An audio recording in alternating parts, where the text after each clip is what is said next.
Bonjour à tous, c'est Deva et aujourd'hui on va parler du rubis.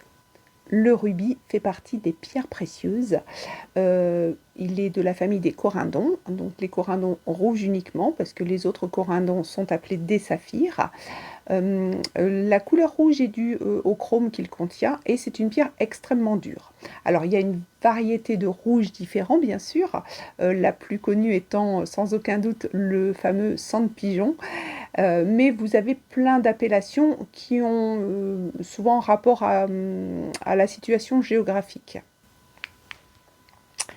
Un petit peu d'histoire. Faut savoir que le rubis n'a vraiment été reconnu en tant que tel que dans les années 1800. Euh, Avant, on pensait que toutes les pierres rouges étaient, d'abord on les appelait les escarboucles, et on ne faisait pas de distinction entre du spinel rouge, du rubis ou du grenat. En plus, ça pousse plus ou moins dans les mêmes régions. Par contre, je peux vous dire qu'en Birmanie, donc il y a très longtemps, des siècles et des siècles, les guerriers se cousaient des rubis sous la peau, simplement pour devenir invincible, fort. Alors, je pense que c'est dû au fait que la pierre était très dure, et puis la couleur rouge, c'est la couleur du sang, de la vigueur. Donc, je pense que c'était un petit peu dû à ça. Même si le rubis est plus utilisé en joaillerie qu'en lithothérapie, on considère quand même cette pierre comme une pierre de passion. D'ailleurs, c'est la pierre des 35 ans de mariage, donc 35 ans de mariage pour en avoir de la passion, hein. C'est aussi une pierre qu'on considère comme revitalisante, euh, pour oser faire des choses, pour aller de l'avant. Il faut savoir également que c'était plutôt une pierre réservée au roi, bah, d'une part par rapport à sa rareté et par rapport aussi à sa couleur. On dit aussi que c'était la pierre des dragons et des chimères.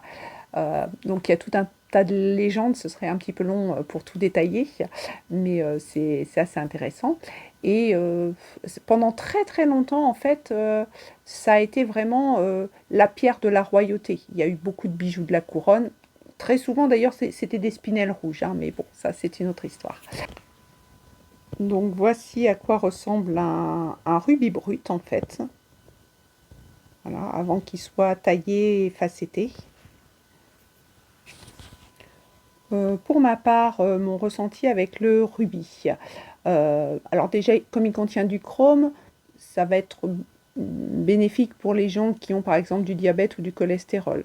Ça suffit pas, bien sûr, hein. Au niveau plus psychique, je trouve que c'est une pierre euh, qui serait excellente pour une personne qui est démotivée, démoralisée, parce que ça va lui redonner du courage, la force pour croire en lui, peut-être aussi pour affronter des problèmes où on dit non, j'ai plus de solution, ça permet vraiment de retrouver des forces, un deuxième élan pour combattre les choses qui nous encombrent, qui nous embêtent. Donc voilà, je préconiserais plutôt le rubis en ce sens. Peut-être aussi pour quelqu'un qui aurait un petit peu perdu la passion dans son couple et pour redonner un petit peu d'énergie amoureuse, ça peut être bien. Voilà, cette vidéo est terminée. Si vous avez des questions, n'hésitez pas à les mettre en commentaire et je vous dis à la semaine prochaine.